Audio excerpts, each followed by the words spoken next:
Good morning, everyone. This Fife Property Saturday show. Jim, today we're talking about tenant troubles and how to fix conflicts and disputes without losing your head. Wow. Now, That's not going to be an easy one. everybody's been there. If you're a landlord or an agent, we've all been there. As soon as I saw the title for this, I thought, oh, yeah, boy, that's not going to be easy, because it's like, me and losing your head kind of go hand in hand sometimes. It's easily done. It's easily done. But there's ways and means to obviously keep it under control. And I mean, what's the biggest fear about being a landlord? And for many of them, it's the prospect of getting locked into a lengthy dispute with their tenants while trying to keep their cool. And that I see it time and time over again. And I mean, it is rare for any landlord and tenant to set out looking for conflict. No one sets out like that. But things could unfold and unravel. But sometimes the unexpected causes disagreements and discord. And then when problem strikes, having the tools to deal with it quickly and efficiently is truly the thing that will preserve your sanity. And I'm sure you'll agree, Jim. Absolutely. It is conflict resolution, isn't it? It's best. That's really what we're going to talk about today. And there's loads and loads of landlords out there and investors. Well, landlords and investors, because investors are, their conflict is with a letting agent because they often think they can do it better, but they don't realise that the letting agent has got their hands tied most of the time. And it's quite difficult for them to deal with conflict resolution, because you're damned if you do and you're damned if you're not, because you're stuck in the middle of two people as a letting agent. But if you're a landlord, if you're a landlord, I hate to say it, you're effectively almost like a social worker sometimes. And it's difficult because there is a 20% of your tenants take up about 80% of your time. Yeah, definitely. All the rest are absolutely brilliant. All the rest, they go about their business, their day-to-day, they look after their house, they pay their rent, they're, upstanding citizens. But just 20% of tenants, rule of thumb, probably have problematic issues. They need a lot of help and support in terms of what they're doing. And I'm not decrying people for that. I'm saying it's probably necessary. And that's the business of being a landlord, effectively, and also the business of being a letting agent.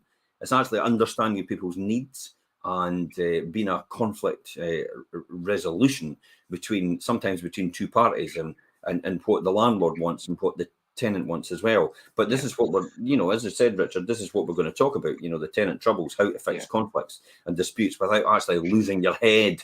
Do you know what put this, when I was putting this together through the week and looking at it, and it put me in mind of, we done a course years ago, Jim, and it was a mediation. And how good was that? We learned a lot that day, I remember, and mediation is just such a key part in being an agent between, like you say, the landlord and the tenant and keeping everybody happy. And it goes from proactive measures to reactive steps. And it's worth getting a handle on these things, and things like setting up your property and tenancies to be problem-free throughout the tenancy. Disputes over damages and security deposits, that's something as well. Handling neighbours and nuisance issues, that's something that we get quite a lot and have to obviously, and that's where mediation skills come in. Getting late and unpaid rent back on track and having that relationship to be able to get that back on track with the tenant and keeping the tenant and the landlord both in a position where they're happy and the rent's coming through. Because there's difficulties that tenants have with maybe payments and things, and there's ways and means of dealing with that. And serving notice and dealing with evictions. Last course of action, but if you're doing it, do it properly, or have somebody doing it properly for you. Eviction process has got really, really challenging right now. And, while you're absolutely right, Richard, evictions are actually the last line of resort, the last defence, basically.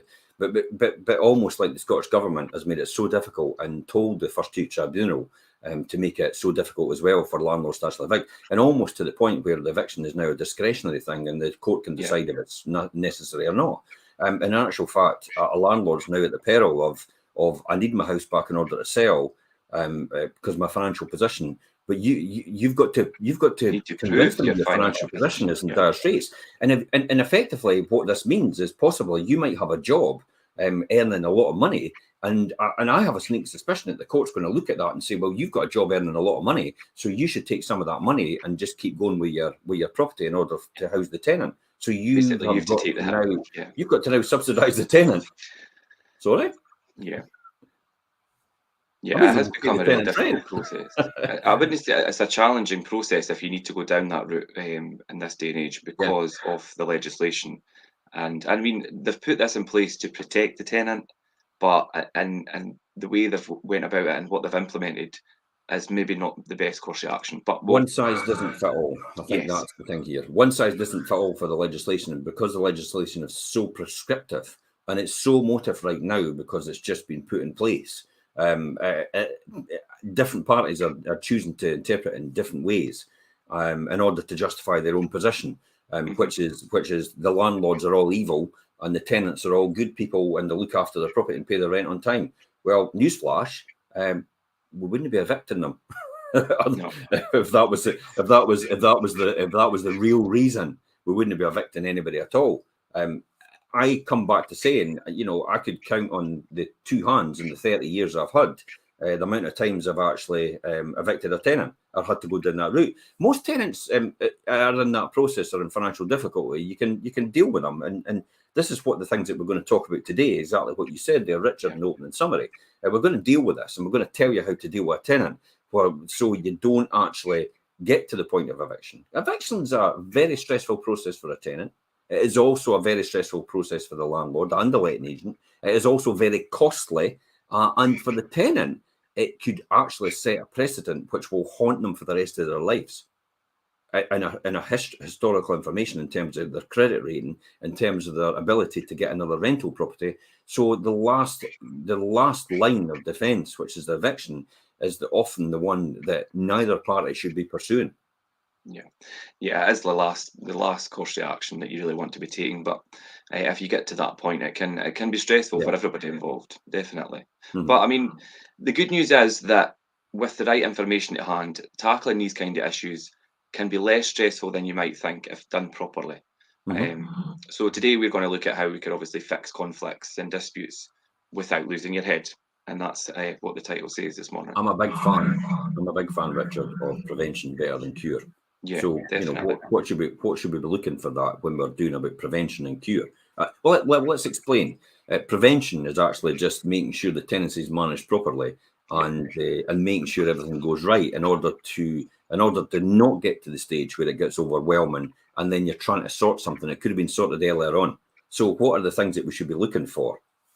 Yeah, I mean, like you said, prevention better than cure. I mean, it's removing the potential for future problems and the best way for the landlord to avoid disputes. I think, firstly, for me, it would be to conduct thorough referencing at the beginning, prepare a good inventory, or have a third party prepare a good inventory for you. Use a proper tenancy agreement. Obviously, we've got the PRT here in Scotland. There is elements of that you could edit and things. So make sure that's right and you're happy with that. And protect your security deposit in a deposit scheme. That's obviously. I was going to say that's a given, but that for me that is, because we do it every day. But some people, you know about it, but quite a few landlords probably have no idea there's still a safe deposits, a mandatory deposit scheme in Scotland. I'm gobsmacked about that. It's very, very surprising, and I'll find out. Obviously, I'm taking on another 30 properties, but I'll find out if all these have got deposits and if they've been lodged. I have a sneaking suspicion that this landlord takes no deposits for these properties. And I'll find that out. If one of the questions I still need to ask him at due diligence.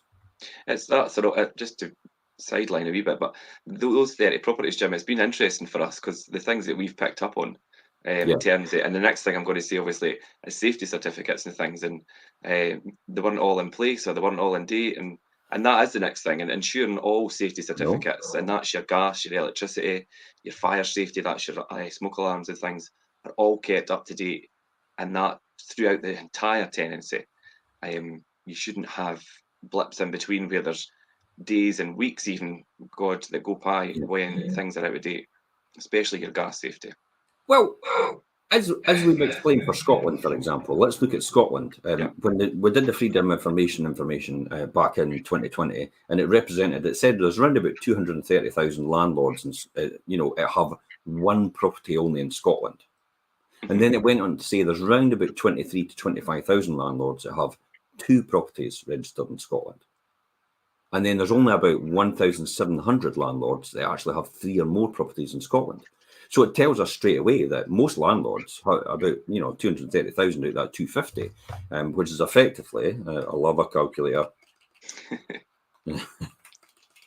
which is effectively 92% of the landlord population only have 1 property according to the landlord registration. So that just shows us straight away that how many are actually going to go out their way to learn all the legislation and make sure they're compliant with everything, and how many are going to have a reminder all the time in order to do their gas safe certificate, in order to do their EICR, their electrical safety certificate, in order to do the Legionella testing, in order to make sure their EPC's in date, and it's up to date, and also it's redone as well. All these different things that you've got to monitor, and literally you've only got 1 property. So again, this comes back to me saying that it's like, why on earth would you want to do all that? Why not it's a lot of work. Use a letting agent, for God's sake.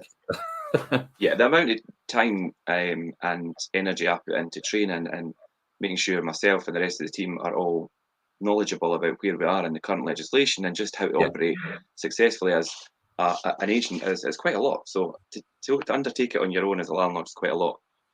Just to skip on, Charlotte's jumped in this morning and she's just saying there's so many different options to help out there, including charities, etc. And that needs to be made more accessible for tenants in financial difficulty to prevent evictions. Charlotte deals with a lot of tenants that maybe sometimes are in financial difficulty, and there's a lot of places that do provide assistance in that situation. So yeah, definitely, Charlotte, thanks for that. But yeah, back to prevention.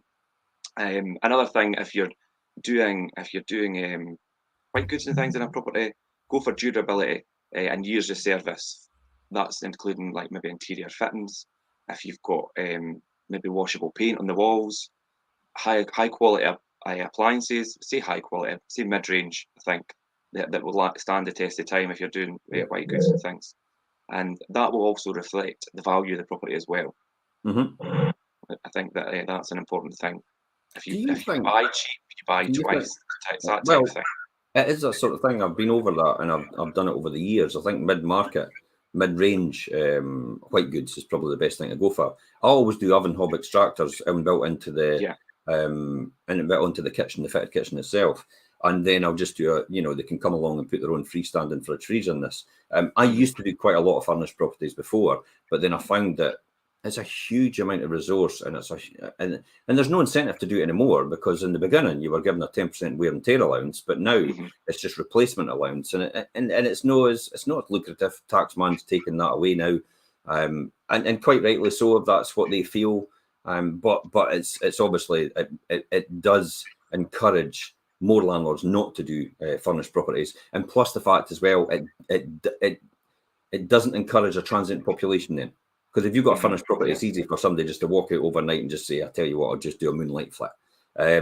Whereas if they've brought all their own furniture and that, they're more settled. I mean, the reality is, okay, look at it this way. All we're doing is providing a house. Yeah. And that person moves in. They're the ones that make it the home that it is. And that's effectively what we're doing overall. Yeah. Yeah, definitely. And you will find the majority of the times people will bring a lot of their own stuff and make it their home, and that's what we're here to provide, is the homes for people.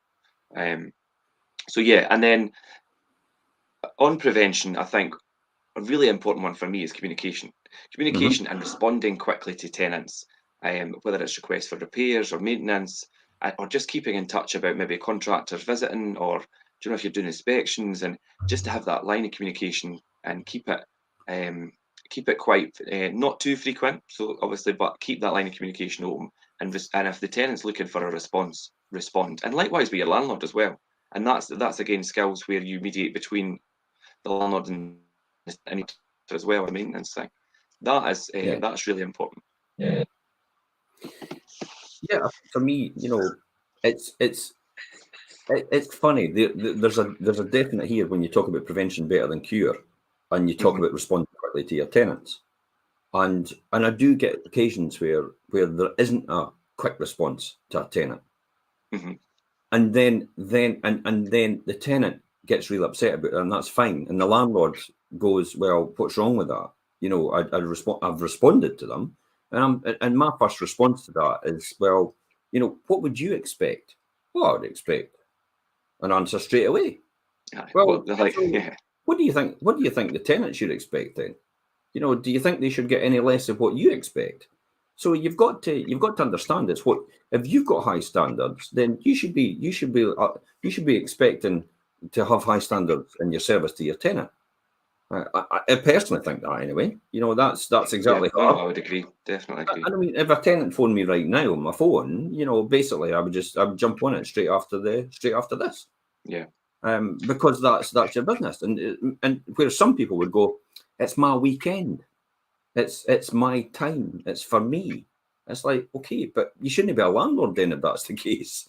You should give it to a letting agent to look after. And equally, if letting agents are like that as well, well, it's my time and it's like the weekend's just for us. And well, I'm sorry, but you've got to be almost 24/7 in terms of your service level. I mean, you're not expected to answer the phone at 11 o'clock at night, but if there's an emergency, you expect it to be some sort of response on what that emergency is and reacting to it. I'm just laughing because obviously I've been out at all hours over the years, but it's just what I do. Christmas morning, you know, New Year's Day, things like that. You know, that's the type of service you need to give to a tenant. And I keep saying it. If you're a landlord and you don't want to do things like that, then get a letting agent to do it or leave the market entirely. Because that's how everybody else gets a bad name, and that's how you get all these, you know, people castigating landlords and vilifying landlords online. Because it's a golden opportunity, because the reflection that we're all tarred with the same brush. It's like the double glazing industry used to be. You know, you used to have the cowboys, and you used to have the C.R. Smiths, which were really high quality, and the Everest, which is good high quality as well. But you had the cowboys overall, and they gave a bad reputation, although they were in the minority, which is exactly what landlords are like as well. They give a bad reputation to the rest of us for that reason. So I think it is about, you know, what you expect is what you should be delivering to your tenant as well. What about things like what about making regular inspections? I mentioned inspections there, and I think inspections throughout the tenancy are so important. Just to check in with not just the property, but to check in with the tenants and also check in on the property, and just and like prevention, nip things in the bud before they become a bigger problem. And there will be things that a tenant won't report that you will pick up on. Do you know what I mean? If you do your perimeter walk round and have a look at the gutters and just check things, do you know what I mean? Things that maybe the tenant's not paying attention to, and things that you know that could possibly cause a costly repair if they're not nipped in the bud. And that's a prevention thing, and that's what inspections are there for, and to build relationship. I've got Ashley on TikTok. I mean, she's saying as well, especially if the rent is always paid and up to date. You know, why should you not be delivering that service? If you were getting that, if you were doing that for someone else, you should expect that for yourself. So I don't see any reason why that shouldn't be both ways. Out of hours numbers. I think it works both ways, definitely. I mean, out of hours number, you need to have an out of hours number. We obviously run our out of hours service, but if you're a landlord on your own, then you need to be prepared to do out of hours calls. If there's always going to be at some point emergencies that come up, and as a managing agent, obviously we do it as standard out of hours service. But if you're a landlord managing on your own, you need to do that as well. Absolutely. I think for me personally as well, when we're going to talk about covering yourself for insurance and landlord's contents, public liability, rent guarantee, possibly if that's what if you can't take the risk of losing your rent, which is especially right now, because you have to go 6 months in arrears before you can even serve eviction papers in Scotland, then if you can't take that risk, you should either, one, sell up now, or don't consider coming into the rental market, or make sure you've got a rent guarantee policy to give you some sort of cover if it does go wrong. The majority of occasions it doesn't go wrong at all, but in once in a blue moon it does. You know yourself. I've been fighting against the system right now, and I think it's going in for 18 months with no rent on one of my properties. 18 months. How many landlords out there can last on 18 months without any rent? And everybody will be horrified and go, "My God, how did you let it go so long?" Well, newsflash, we did not. The government and the legislation and the First Tier Tribunal has made it extremely difficult and so difficult for us to go through this process. It's only finally now that we're getting to the final time where the sheriff officers are going to turn up this week at their door and change the locks. It's this coming Tuesday. And normally before it was like the court granted, the first teacher, granted the order, and then the sheriff officers would turn up and say, we're going to be back next week. But then they turned up and says, we're going to be back in a month. Yeah. So and then the tribunal said, we're going to be back in another month. And the tribunal extended it, and then the sheriff's officer extended it another month again on top of that. So everybody adds on more time to it, and that's why it's going into 18 months. But 18 months without any rent, that's effectively, and I'll tell you that, times 500, £9,000. How many landlords could do without £9,000 while continuing to pay the mortgage on the property and continue to maintain and make sure the property is safe and secure for the tenant to live in? That takes a lot of mental strength in order to do that. Most landlords have one property will go, that would be them done. Or that would be them done, repossession type. Yeah. Or they would have to put it out of their own pocket. They wouldn't be able to afford it more than likely.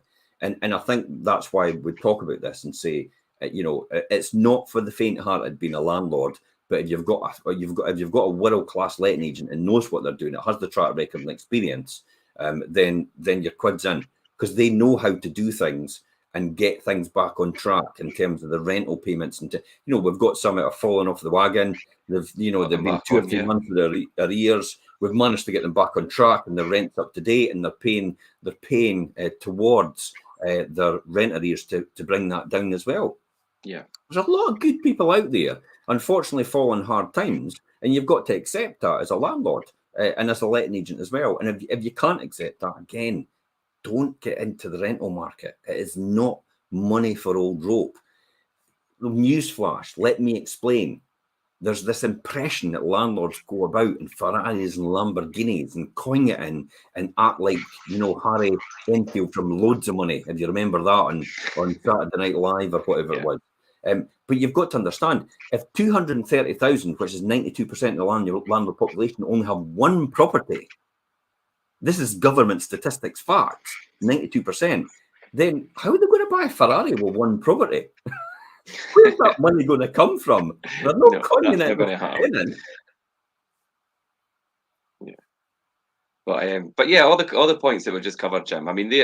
They are obviously lettings and buy-to-let 101 basically, but having these steps in place will make problems less likely to crop up in the first place, and that's what prevention is all about. And it makes things easier to handle when they do, if you've got these things in place beforehand. The next thing that I was going to talk about was neighbours and noise issues, and this is where mediation skills come in a lot. Nuisances and noise disputes are fortunately quite rare, but when they usually do come out, they're sorted amicably without landlords maybe even finding out. Do you know what I mean? Neighbours and tenants and things. But in case you need to get involved, there are some things that are worth knowing, and that's, like I say, mediation skills. And this could be things like, there was one recently like this, and it's like maybe tenants leaving bikes or personal belongings or even rubbish or trash and things where they shouldn't.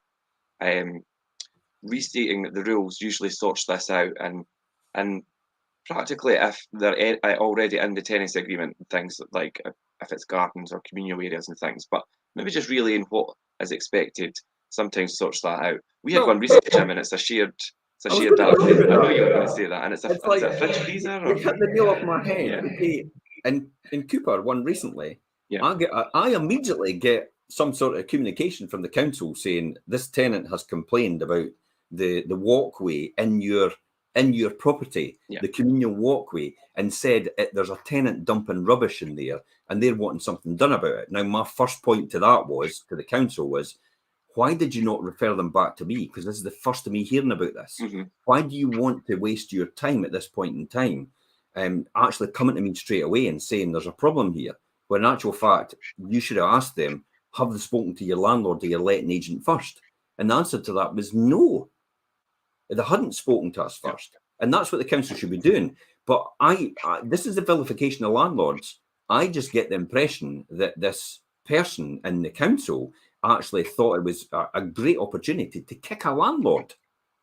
You know, I do think that because of the reaction I got from them and the messages that was said on it. If you don't do this, you could be liable for this.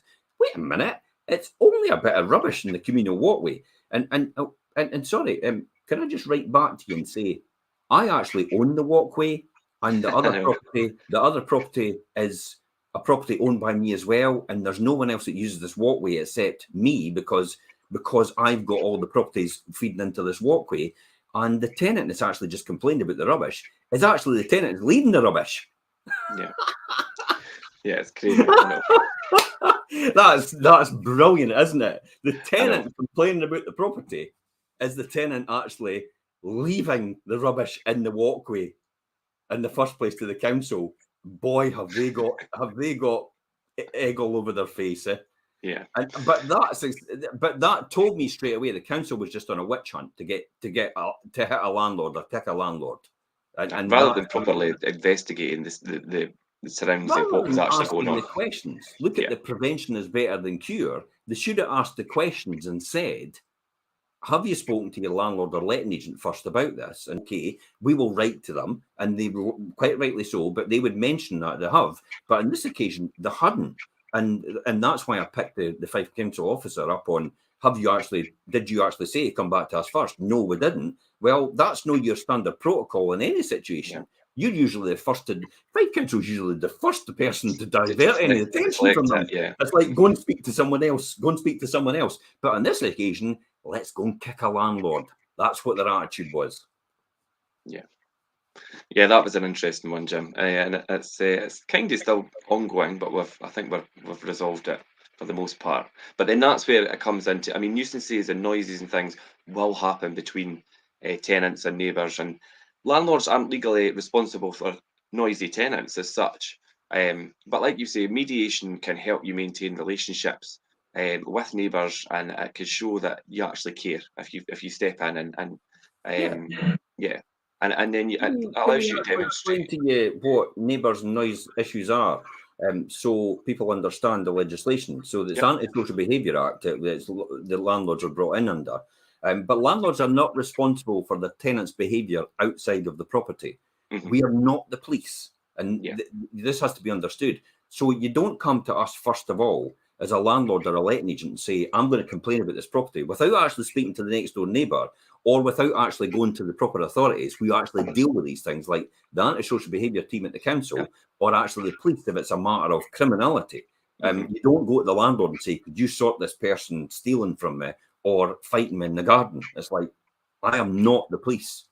I rent you a house. Now, what the landlord is responsible for is the tenant's behaviour within the property. That's what the Antisocial Behaviour Act says. Now, there is, again, we come back to saying the landlord can only do so much, but you still have to, as a next door neighbour, actually get in touch with the right authorities that actually deal with this. So in other words, if somebody's battering merry hell out of somebody else in the property and you hear it, you phone the police. You don't phone the letting agent or the landlord. It's not their responsibility to act on a position of assault. If that's what's happening in a property, or likewise, if they're mistreating their animals, you phone the proper authorities, like the Scottish Society for Prevention of Cruelty to Animals, or you phone the police as well, because again, that's another issue. You don't go to the landlord and say, "Oh, it's all your fault," because effectively, that's what a lot of people think, isn't it? Yeah, that's what a lot of people do. Very often, first and foremost, that's what they'll do. And really, in these situations, like you say, Jim, there's people in the correct line of authority to call and deal with things. But as you said, we do want peace and harmony. Yeah. Nobody wants an unruly neighbour. You know, I wouldn't want an unruly neighbour next door to me as well. So it's all about making sure and responding at the right time to the people and saying, look, this is what we can do about it. But there's only so much you can do because you're literally handcuffed by the legislation. Because everything protects the tenant regardless. Oh, it's harassment. Wait a minute, I'm trying to resolve a situation. How could I be harassing somebody? I've been asked to interject. I've been asked to act as an intermediary, a mediator. You know, so we've got bodies that actually do that, mediation bodies as well now. We've also got Frontline Fife, I think it is, it actually deals with it. Yeah, and Fife Private Rented Solutions as well. Mm-hmm. So we've got public bodies now that actually come in and mediate it, and we could make sure we put people in touch with the right organisations in order to help that. So absolutely, neighbour and noise issues. You're absolutely right. Things like leaving bikes and trash and communal areas isn't a thing that you should be doing. You should really be looking after your garden. It's your responsibility as normal tenant duties, they call it. So, you know, it's in your tenancy agreement as well. Yeah, the neighbour doesn't want to look and see your rubbish pile in your garden every week. Likewise, if you're a private tenant and you've got a next door neighbour who owns their house, because it goes both ways, remember, if they own their house, they don't want to sit and look at your crap in your garden. So it's just as right. Everybody else has to be, just because you're an occupier, it doesn't give you some superiority over somebody that's actually renting the property. Some people actually still think which is often a misconception of people's attitude towards tenants. Yeah, and especially if that person's on universal credit or benefits, there is some sort of inferiority, you know, to that person, and it's like, really, they have the same rights as you as anybody else. They're only getting financial assistance. That's all, and that shouldn't have any reflection on the fact of who they are and what type of person they are. Yeah, definitely not. And you know, the thing is, when we have things coming through sometimes, and sometimes tenants are unaware, and sometimes they're embarrassed if they're getting picked up with maybe loud music or loud voices, or maybe heavy footsteps if they're in an upstairs flat or things.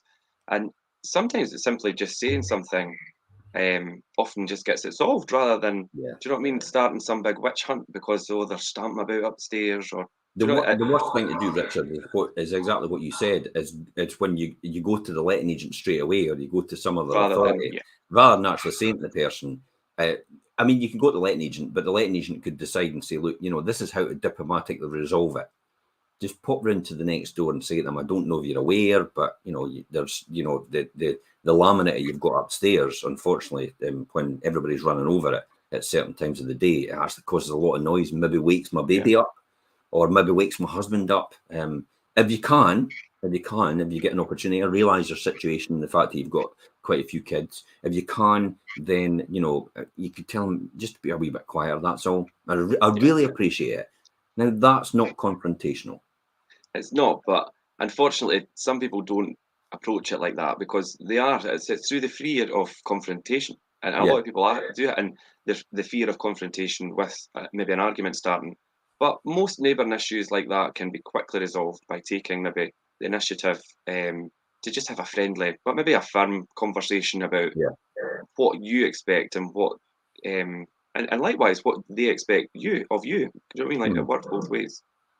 I think that's absolutely, really absolutely. There should be no difference between somebody that rents and somebody that owns. There should be no difference between somebody that's on universal credit and somebody who's actually paying out their salary.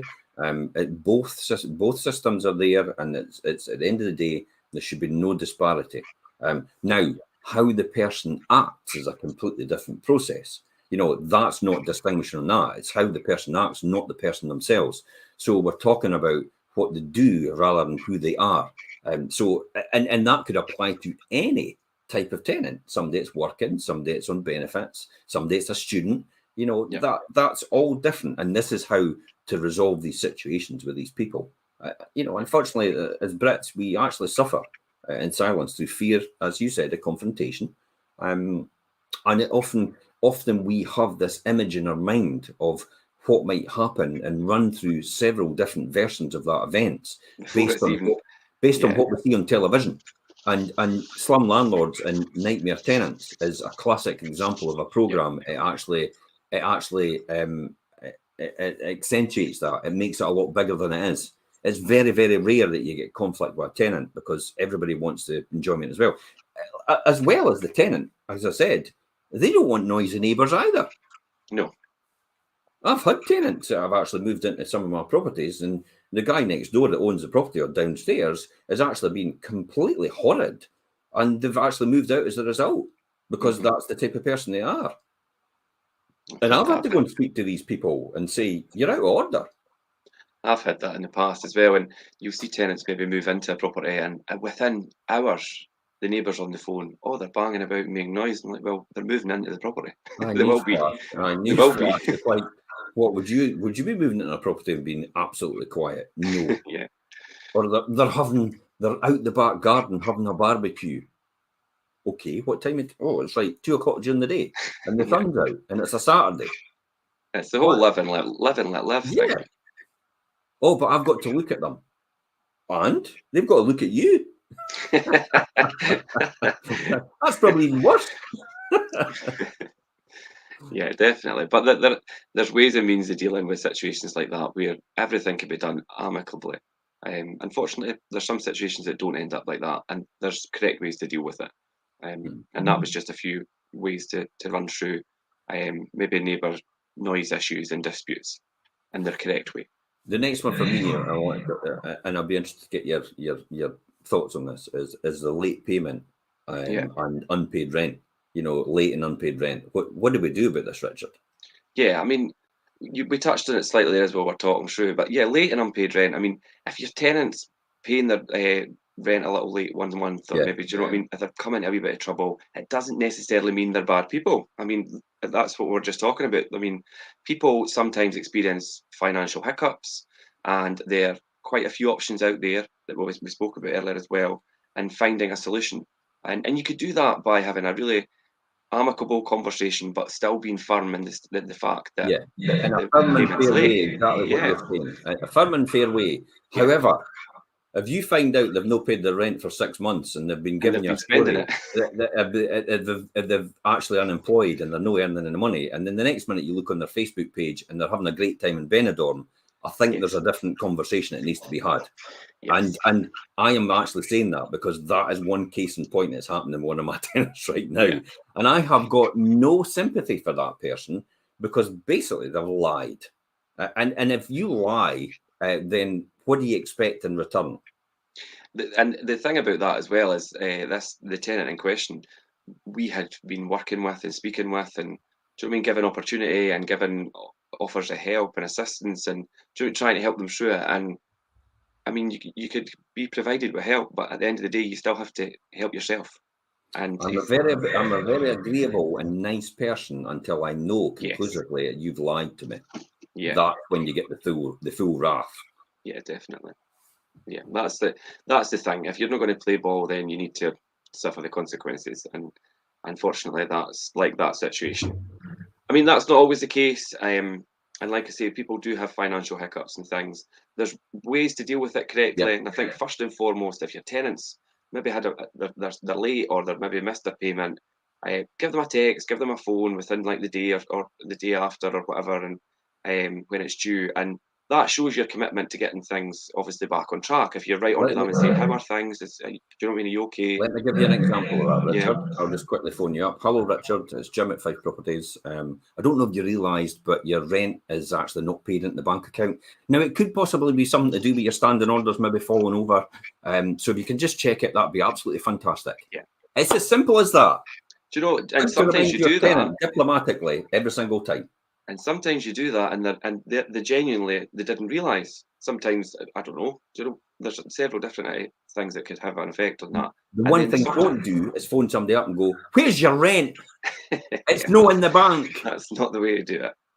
I know landlords that have done that in the past because they've come to me for advice, and I'm like, "Oh my God, no wonder you've got a conflict with your tenant." Yeah, but I mean that initial phone call, text message. I mean, WhatsApp's really good for doing things like that nowadays as well. If you don't get a response to that straight away, or obviously within the initial time frame, then you need to maybe then start to maybe you could send out an email or do a formal letter requesting for the payment, and then follow up with that again, maybe another following 24 hours or thing, and obviously make them aware in writing when you're going to be following up. And then when you maybe intend to speak to them, or maybe even nip out and visit the property and discuss the situation of late payment and arrears with the person. If you've got that good tenant relationship, they'll maybe be happy for you to come out and have a chat if they're in a situation where they're struggling. Do you know, for me, it's almost like an obligation because I know where it's going to go. So I know where it's going to go because I know the journey that happens next if people continue not to pay their rent. And I know it's maybe just something that's so simple it could be resolved, but the tenant has often built it so much up in their mind to a point where they actually think it's unworkable, or they actually think they're going to get away with it because they're no paying their rent and he's no saying anything or he's no doing anything. What do I care? Yeah. And I'm thinking, no, you don't realise where this is going next, because I do not stop. I'll go straight for the jugular if I know somebody's trying to play it with me. Yeah. And there'll be no reprieve for it, regardless. You know, I will make sure this is on your file for the rest of your life that you've not paid your rent, because it's an obligation. I try my best. I do my best in order to make sure that you're looked after. I make sure all the repairs are done on time. I put all the money out. I'll sacrifice my holidays. I'll sacrifice my luxuries that I would like. Now, luxuries to me is like a night out. You know, that's a luxury, what I talk about. Not a new car or anything like that. But, you know, I don't have new cars or that. But that's the type of thing I'll do for my tenant. So I expect they should be at least reciprocal in some sort of way to me, in terms of if anything's going wrong, come and speak to me so I can resolve it with you, so we can get something done. It's the last resort is to actually do anything about eviction. So yes, absolutely, I would rock up at their door if they're no responding to me or no getting to me and knock on the door. And this isn't about a fight. This is what happens next. Knock, knock, knock. Hi, Jim. You know, and you've obviously changed your phone or something like that. I know there's something wrong. You know, and maybe your bank's no sorted out or anything like that. But did you realise actually your rent is actually now going into a point where it's actually really serious? Oh, I didn't know anything about it at all, they say.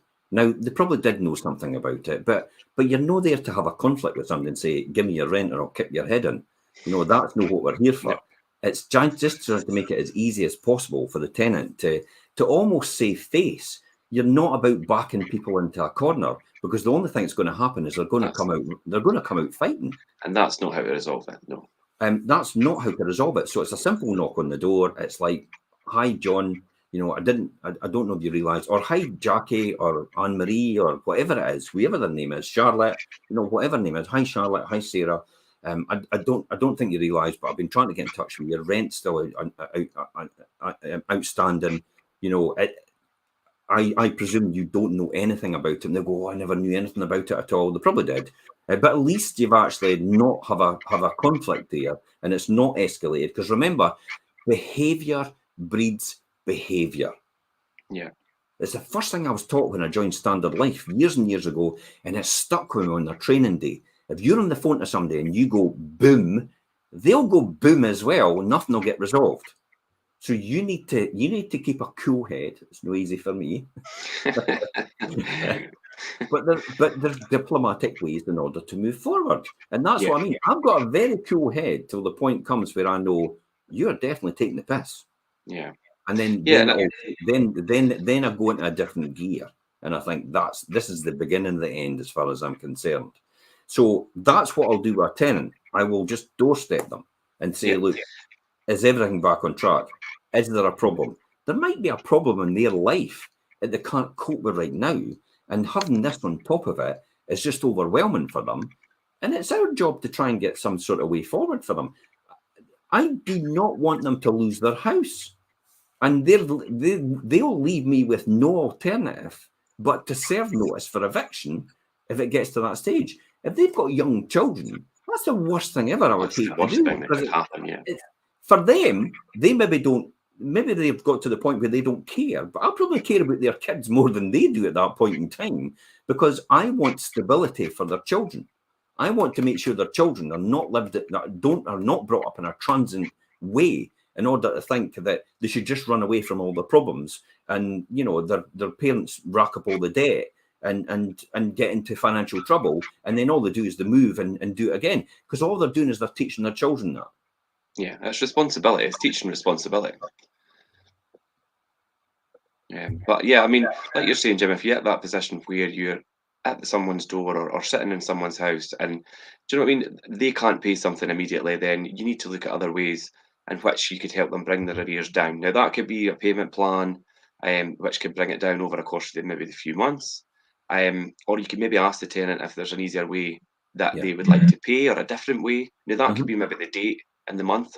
We've done that often. People are like, can we change it to the first of the month because I get paid, and I'd rather just get paid and pay the rent, and then that's it out of the way. Do you know what I mean? And because maybe they don't trust themselves to be able to keep it until maybe the middle of the month when their payment date is or something. Do you know, they have maybe difficulty budgeting and things. It's not always easy for everybody. And some landlords do offer temporary rent reductions and for tenants to then keep their tenancy for a more longer term and things. And where the problem is, then they could then address that and help them resolve it and keep them in their tenancy. And I think that's the most important thing, like you say, Jim. Yeah, definitely. And if it is a reduction in rent temporarily and things, it doesn't have to be permanent. It could just be something to get them through that stage. Also, I've seen in the past where if there's a situation where their financial situation isn't going to be alleviated and they're in the position where their rent isn't going to be paid, then maybe you could release them from the tenancy. And that's something that's I've come across in the past, and it's a mutual thing between the landlord agent and the tenant. If the best thing is to do is to move on, then end the tenancy. It's a good one. It's a good one because the tenant does want to end the tenancy, but they think that you're going to keep them, to the 28 days or whatever it is. Now it's 28 days now, but in my day it was 2 months. And they wanted to go somewhere else, and it was becoming difficult for them, or they wanted to move in my partner, and given 2 months' notice was an encumbrance for them. They couldn't afford to do that while actually moving somewhere else. So it was coming to that mutual agreement about, that's fine, okay. Listen, give me about 3 or 4 weeks. I could get another tenant lined up. If you let me in for viewings and stuff like that, we could end your tenancy at the same time as they're moving in. So there's a back-to-back relationship. So it keeps my occupancy rate high, and it keeps the money coming in in order to keep continuing to pay all the costs and running the tenancy itself and the property. It can be a good solution. Yeah, it's a win-win situation. I've used it loads of times. Yeah, and this is why I say I could count the number of evictions in the 30 years on my hands. It's very, very rare I'll ever get to that stage because there's some amicable way forward all the time, and this is about resolution, dispute resolutions. Yeah, it does. In that situation, it alleviates the tenant from that predicament that they're in, and it also allows the landlord to move forward with the property and things. And ultimately, the goal for both in this instance is to find the solution that avoids going to a court or tribunal, and it's worth keeping a record of all your communication in case legal action does become necessary. That's a really important thing, and if you've got a letting agent, that is what letting agents should be really good at. Yeah. You will be asked by the First T Tribunal is what process did you go through in order to do the eviction, or did you just send them the eviction letters? And I'll tell you what, they'll come down you like a ton of bricks if they realise that all you did was send eviction letters without trying to resolve the situation at all, because they've now got discretion, and they might actually turn around and say, we're not going to grant the order because you can't demonstrate you've done anything. Yeah, and they're quite meticulous in the detail. So you need to be on the ball, or have an agent that's acting for you who knows what they're doing. If you're in that case where it's at the tribunal, and you're submitting evidence and supporting paperwork and things, if it's not right, you're really going to find it a challenge. You've had it. You're goosed. That's the nicest way I could put. That's the nicest way I could put it. Honestly, you're goosed. You're in the shitter. Yeah. Really, it's hit the fan big time. If you don't understand the way the First T Tribunal works and the way the court system works now with evicting a tenant, you're needing to get a letting agent and just let them take over. Yeah. Let's talk about the most emotive one, which is damage and deposit disputes. Every single time there's conflict here, because one party says, the landlord says, that wasn't like that when they moved in. And the tenant goes, it was like that when we moved in. And the tenant goes, well, that's normal fair wear and tear. And the landlord goes, that's no fair wear and tear. That carpet should have lasted 10 years.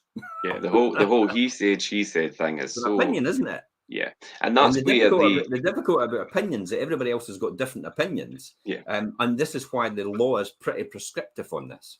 Yeah, and that's where the deposit schemes and things come into force and why they were put in place.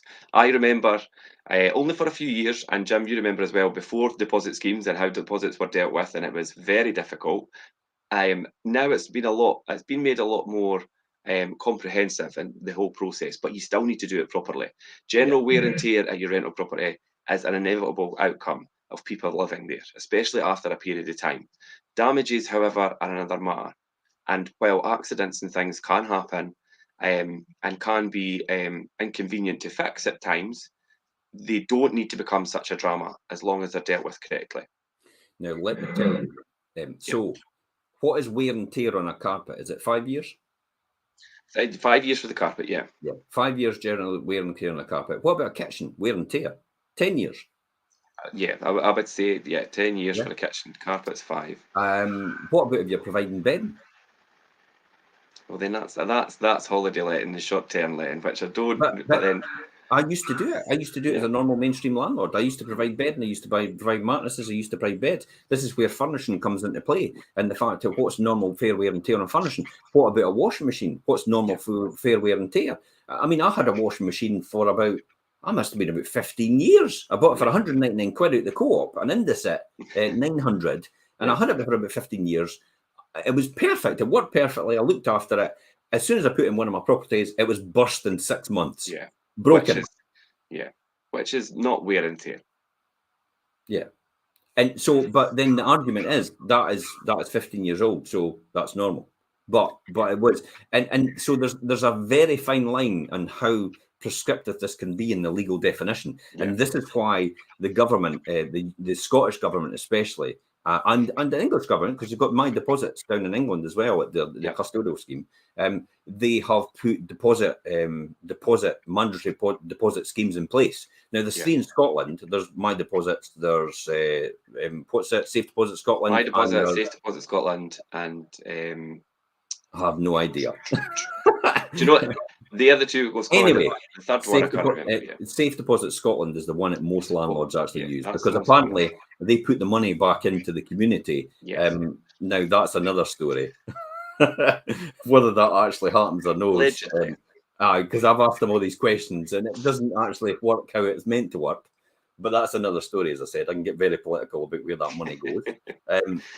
But it's all about the tribunal system, and the tribunal system, when it goes to a deposit dispute, what happens? Who's on the panel? I mean, how's this panel? Who decides? Well, when you're on the panel for dispute and adjudication through the safe deposit, I mean, these are they're people who sit on the panel. Now, you'll never get the same one, hardly. It's always different people, and these are drawn professionals from all different sectors and things who are put in place to be adjudications, and they all have a different approach, but obviously have to follow the same guidelines. So there is still so much when you put the evidence forward, unless it's clear cut and very comprehensive and descriptive, it's open for interpretation by whoever's sitting on the adjudication panel. Exactly. Exactly. So you need to be clear, and if you've got a good inventory clerk who's very descriptive, and it's the words you use to describe something and is very important as well, and backed up with clear pictures and things in your inventory. But first and foremost, Jim, like you say, is protecting your tenant's deposit at the start of the tenancy is so important, and that will then allow you to reclaim any damages if you need to. And avoid being liable for up to a 3 months rent compensation. If you don't bank that deposit, you could be open to a charge of up to 3 months of the rental amount of the property. Yeah. Is there a period of time that a landlord has to lodge this amount? Yes, you have to do that in the first 30 days. Perfect. Okay. And you talked about using the signed inventory with the photographs and at the start of the tenancy, but you actually recommend using an independent inventory inspector. I would. I've heard of agents who do their own, and I think that's a wee bit of conflict of interest, in my opinion. You can't do it, but it might be looked on upon. So why do we do that then? Yeah, a third party is always somebody, and they have a fresh set of eyes coming in and looking. As an agent or a landlord, you get used to a property, and maybe you don't see things the same. The question I would be asking, or I'm getting asked here, is on TikTok, is. Why do I have to have an inventory?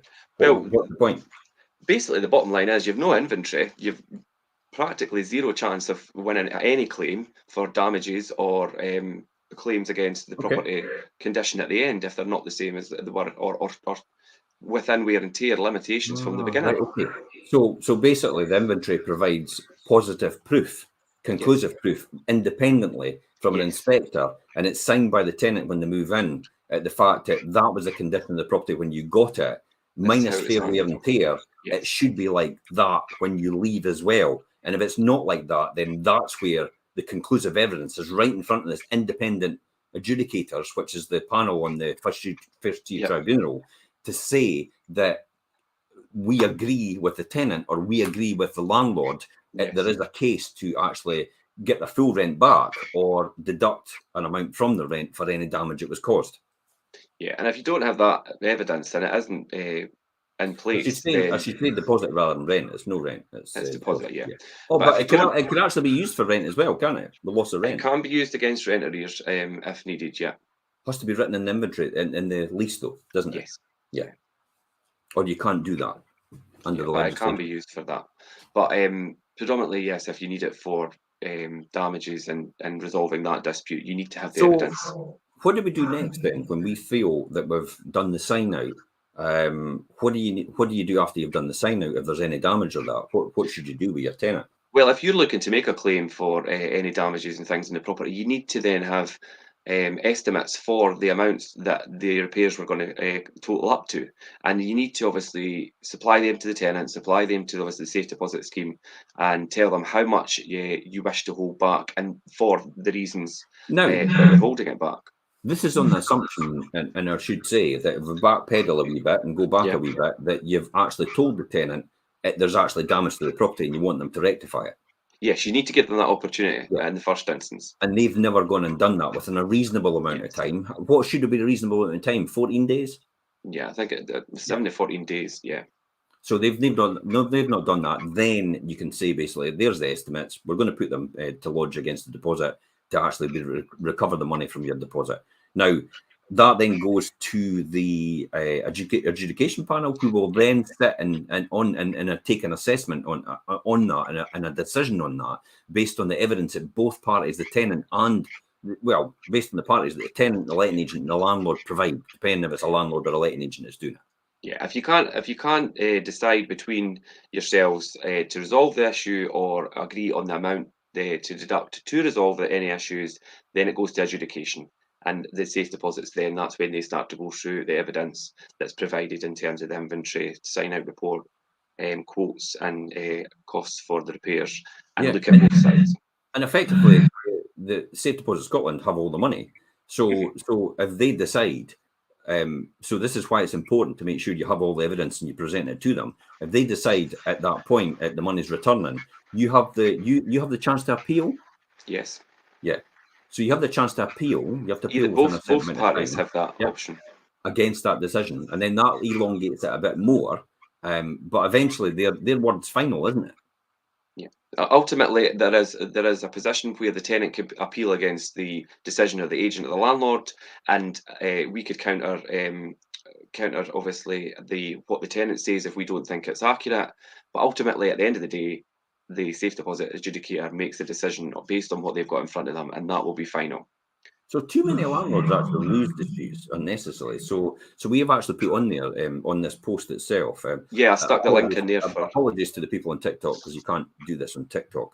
But go over to our YouTube channel on Fife Properties TV and you'll see this running live right now. And we'll have a link on our website as well for this, for deposit disputes. In other words, how to make sure that you don't lose as many deposit disputes. It was a huge show and a podcast that we did and an article as well, just similar to this, what we're doing now.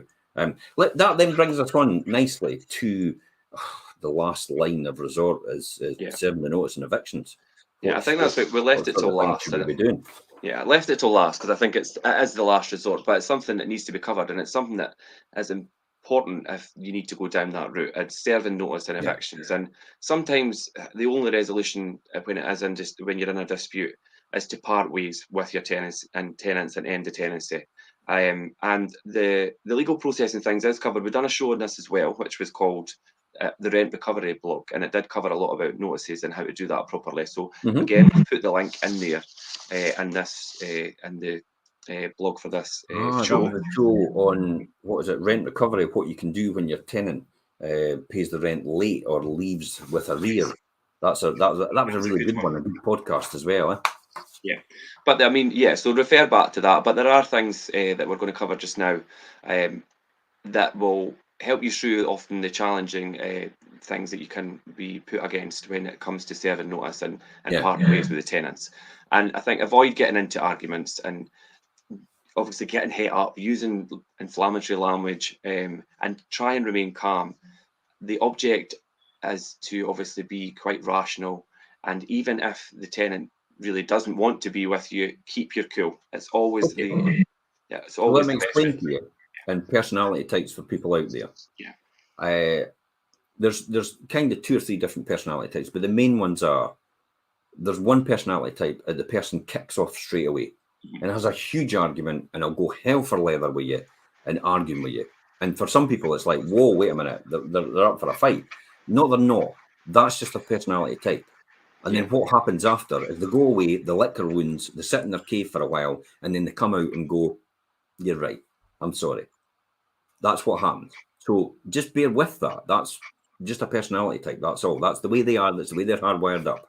There's another type that actually go, yeah, okay, I think you're probably right. And then they go away, they sit in their cave, they look at their information, and then they come back and they go, what do you mean you think I'm, it's like they're the ones that kick off and then start going at something. So there's 2 ways that people approach this. So just be aware that if one of them is not your way and somebody reacts with you like that, and you think, because if you're a second stage person where you kick off, and that's usually when you start, I'm up for a fight. If that person kicks off straight away, you then fall into your second stage straight away. And behavior breeds behavior, and therefore it gets escalated. And your second stage is a lot more powerful than their first stage when they do that. Yeah. And the fact that they kick off in the first stage, because the first stage kickoff is just them completely annoyed and frustrated that they didn't resolve it. Then they go away in their mind and it plays on them. They go, right, okay, I can get a resolution to it, and then they're more amicable.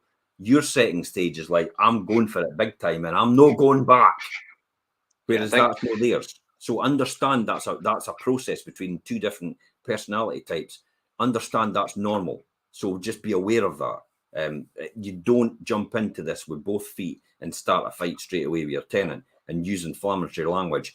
You are the person that's meant to be in control. I wouldn't say in control to a degree, but you're the person that's meant to be take the lead. You're meant to be the business person. After all, that's what we're doing. We're renting a property. We're a letting agent as well. Kicking off to tenants isn't the way you should be doing things. It's very unprofessional, but I think it's really important to have people skills and to be able to identify how different people react and how different people are in situations is quite a good skill to have, and to be able to read people's reactions properly and react to them properly. And I think it's always important to stay sympathetic to an element to a certain degree as well, with the elements of how the tenancy is coming to the end. I mean, if people are in a financial difficulty and that's how it's ending, then stay sympathetic to their situation as well. Keep that in your mind. Be mindful, and it doesn't come at the cost of your own well-being and your own finances. That you're going to be too sympathetic, but still have that element of compassion towards another human being. Basically, at the end of the day, there's times where I've just written off money in the past, and I thought, it's the circumstances. Unfortunately, they've not deliberately gone out of their way to pay their rent. They've sought advice and support as much as possible. They've done everything possible. They've communicated with us as well, or me personally. We've tried to see some sort of relation to it. They've then moved out amicably and said, looked after the property, then handed it back in an amicable fashion, and the property is ready to let for someone else. They've been very agreeable, and it's like, do you really want to go for somebody like that? It's done their best and they've really, no, that's probably the answer to me. And other way, the flip side of that is if somebody deliberately engineers it to be as difficult and as uncompromising as possible, then you're kind of left with no alternative. Yeah, and in those situations, the things like, we have got to the stage of providing notice to a tenant, but on really good terms, and the fact that they are no longer in a position to stay in the property, but they need the notice to move on and go to the council and things, because some local authorities and that will not house people without an actual eviction notice and being evicted, they won't house them because if they voluntarily leave, they voluntarily made themselves homeless, basically. Yeah. So so they do advise them to stay in situ until the eviction notice is served and until it gets to the wire. But that's not the fact. That's only because they're trying to delay the process because they've got nowhere to house that person. That's a failed housing policy. It's caused that problem, Richard. That's why they're doing that. They're not trying to help the tenant. They're trying to avoid the problem becoming theirs. Yeah. That's what local authorities do. They don't have the housing, basically, to house them. And they dress it up as in vilifying a landlord and saying it's all the landlord's fault, when in actual fact, it's not the landlord or letting agent's fault at all. And normally a tenant will just fall into that because it's like, well, it suits my purpose to say that and to agree with you. Because I know I've no paid my rent. I know I've been difficult. I know. So you're saying you're all sympathetic to me. So I'm just going to agree with you and say, that's a shame. I shouldn't be evicted. It's like, well, you've no paid your money. What other? Listen, look at this. Listen to me. What other industry allows you to continually use their product and not actually pay for it? Imagine walking into the Audi dealership, jumping in the car and saying, can I take it out for a spin and use it for 3 or 4 months? And I'll just bring it back to you in 3 or 4 months. But I'm not wanting to pay for it at all. I know. What answer do you think like we're going to get? Yeah. It's not going to be a nice one, is it? No. So what other industry or any business actually operates on that premise? Apart from the private rented sector is expected to do that. And that is the expectation. Yeah. And that is the expectation. I mean, you put it like that, it just sounds ludicrous. But that is in a nutshell. We are expected to take up a loss and to actually continually repair and provide a service to someone, even though they deliberately refuse to pay the rent. Under legislation, we're obliged to do that. And yet any business, if you're in your job, if you're working in a business, would you expect at any point in time for someone to continually use your service or your products, but not actually pay for it at all? And you have to do that continually, even if every time they ask you, you just have to do it for free. That's essentially what the private renting sector has to do. Yeah, definitely not. And as the situation we're in at the moment, and it's really been exacerbated by the legislation that's in place just now. But I mean, in terms of then getting to the stage of serving notice and things on tenants, it often gets lost that landlords don't enjoy evicting tenants, and if dealing directly with eviction feels too stressful, then I think you really need to be speaking to somebody that knows how to handle it correctly, and that whole process with the paperwork and evictions and the tribunal. And really, you need to have maybe an agent or someone who's done the training, got the education to do it properly on your behalf. So let me give you another example that's happening. It's happening to me right now with one of my properties. The tenant is due almost about, I think it's probably about £5,000 in rent arrears. Now, they were trying to pay up, but they never really got into that at all. They've now gone bankrupt. We served notice, by the way, because we thought we're going to have to serve notice. They asked us to serve notice. They did, yeah. So they can get a council house. Because the council, and it was that's more than 6 months rent. So we served notice. They're getting a council, they're in line to get a council house. They then had to go bankrupt because of their situation with other debt elsewhere. And that then brought us into the equation. That person's now bankrupt. Now, the local authorities come back to us now and try to avoid housing her after saying we should serve the notice. They advise us to serve it. They're not wanting to house her. They're saying that we shouldn't house her anymore, and we should have to continue in her property now, and the eviction order shouldn't stand anymore because she's been made bankrupt and the rent's been wiped out. So I should now have to wait another 6 months before I can serve the notice again? Yeah. As it's ludicrous. 6,000 outstanding and rent. Holy shit. That's like, you couldn't make that up, could you? Yeah, well, we're not making up. That is the actual situation. Hit for loss of rent. I've now got to take another £5,000 to £6,000 before I can serve the notice again, according to the local authority. in Fife Council, and it's because they've got nowhere for this person to go. They were the ones that advised me to evict them and serve the notice so they can give them a house. But because they've got nowhere to house them, they've advised them to stay where they are and actually rack up another 6 months rent arrears with me. Yeah. Thank you very much, Fife Council. I know. Because their failed housing policy, because they haven't built enough council houses, because they haven't provided enough social housing, because they haven't provided enough affordable housing. It's all the government and the council's fault. They're the ones that have let down the tenants. Yeah, and that is a prime example of how they've let down the tenant and you as the landlord. What landlord would want to do this business? Could you imagine? Let's take it a wee bit further. Could you imagine if every single private landlord decided to sell up tomorrow? 250,000 houses in Scotland would now no longer be in the private rented sector. Where would all these people go? Nowhere. They're homeless. They've got nowhere to go because the government hasn't continued to actually build social housing. Since 2006, it's in the Housing 2040 strategy plan. Since 2006, the government in Scotland has built an average number of 7,162 social housing houses every year for the whole of Scotland since 2006. In other words, for the whole of Scotland's needs, in 1 year, the government thought it was okay to build 7,162 social housing. That would literally just cover Fife's allocation. Yeah. The rest of the country would have to suffer. The people that are most vulnerable in our society are suffering at the hands of an inept Scottish government. It's got it all wrong. The most vulnerable people in our society are suffering because of this. And they're pointing the finger at the landlord, saying it's all our fault. All we are doing is providing them with housing. They're the problem. Please remember that. Yeah, and I fully agree. And it's clearly demonstrated there, Jim, that if the private sector did not exist and landlords did not rent property, we would be in a... There'd be nowhere for these vulnerable people to live.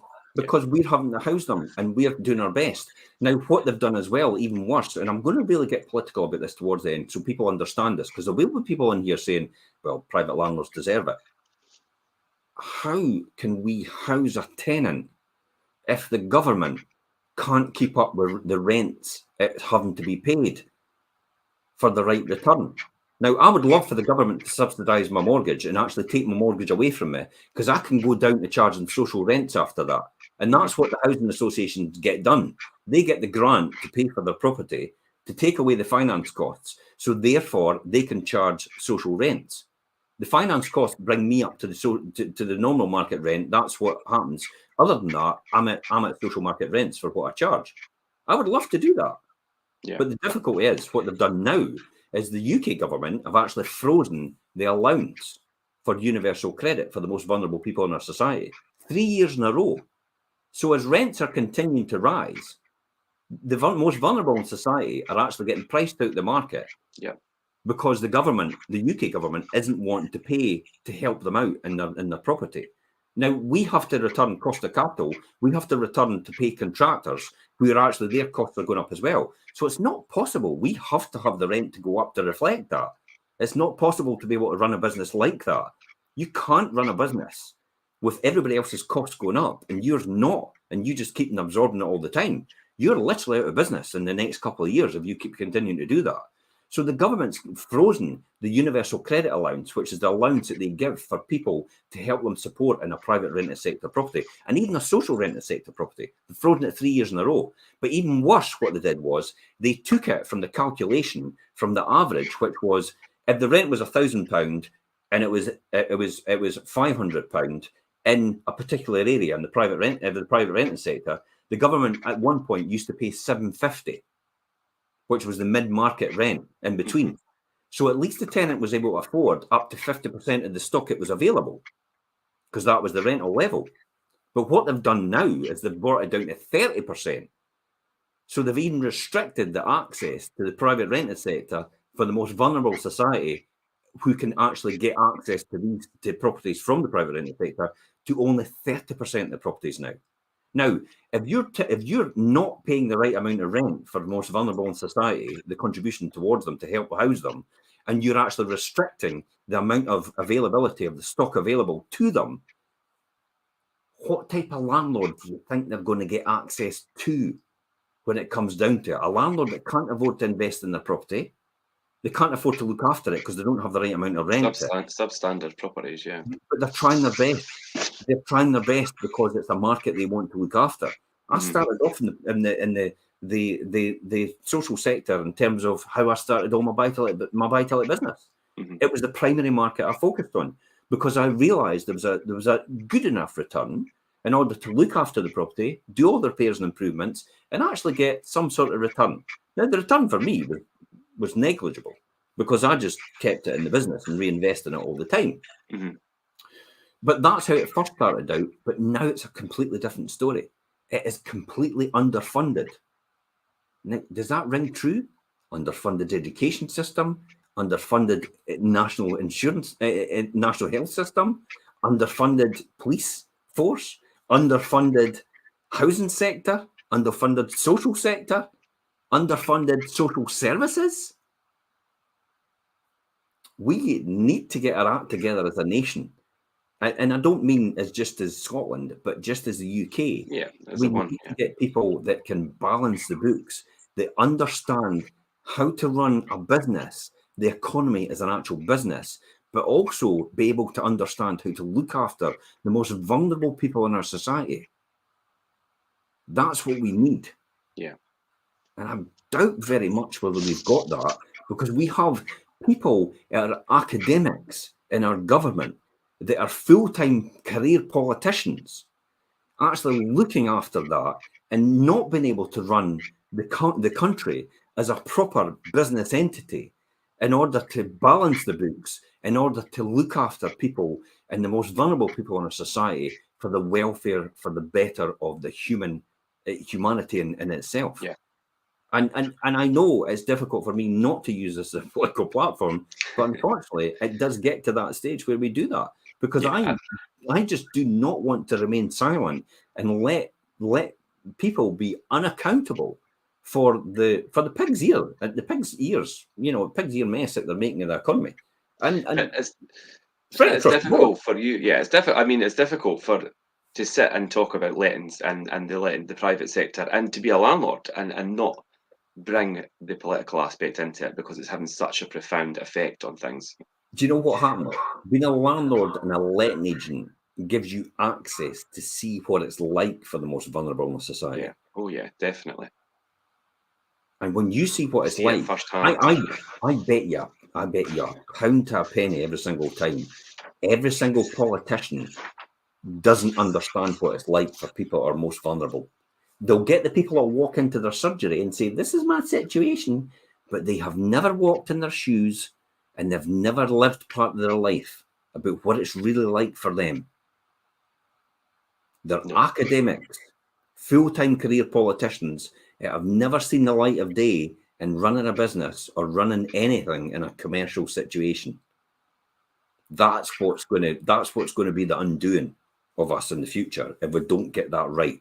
We need people with a proper business background. They understand how to run a country, understand how to run a housing system in order for the benefit of the whole of our society. And this is one of the key things here, Richard, where we talk about today is you're exactly right. When I'm finishing off on here, actually, for me personally, and you could say something at the end of it, is the tenant troubles and how to fix conflicts and disputes without losing your head.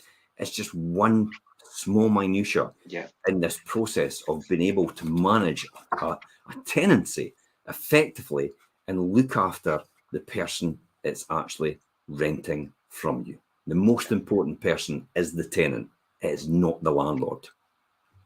Yeah, I would fully agree with that, Jim. And I think, and thanks for that input at the end there. And I think it brings us nicely to the end anyway. But I will finish off by saying there's links in the blog there to previous shows. If you are having troubles with mediation, maybe looking for ways to prevent things from happening, or just the correct way to deal with things in certain situations, then my number's in the blog and things as well. Please feel free to email me, phone me direct, my mobile and my email's in there. Happy to speak to anybody. Perfect. Thanks to everybody for joining in and watching this morning. I know there's been comments and a lot coming through TikTok and things. And I'm just going to say, I'm going to qualify that when I said that, because this could be taken into context when it says the most important person is the tenant, not the landlord. What I mean is the most important person is the tenant that we need to look after. Yes. The landlord is just important, but it's how we disagree with the government about how the way forward is for the relationship between the landlord and the tenant. They have it where it's completely one-sided, and they don't actually recognize the fact now that landlords have a really important role in our society to help them look after the most vulnerable people in our society, and also house people that don't want to buy a house. They just don't want to buy a house. That's not social and welfare. That's a completely different scenario. But they have this one-size-fits-all attitude to everything. And they don't understand the bigger picture in order to see how that all fits within itself. Thank you, Richard, for indulging my. No, you're fine. Yeah, you're right though, Jim. I mean, as a letting agent, having that duty of care and upholding that and looking after the tenant ultimately benefits the landlord. Do you know what I mean? So there's a quick question come on TikTok the other now, and we'll close off with this one. I've moved back from abroad, and I'm being told I can't take my property back that I rent. This is somebody on TikTok, and that's not that's a all too familiar story, isn't it? Yeah. That landlords are actually, they need to move back into their property, and basically they can't get it back. Is there a way around this? He said, surely I can take back my own property. Newsflash, not according to the government, the Scottish government, or any government. You've not got any rights at all, really, unfortunately. And that's another story. Well, let's just close it off there, because I could go on. Yeah, we'll go away to another rabbit hole. I'll maybe actually stick on TikTok for a while and actually just advise this person.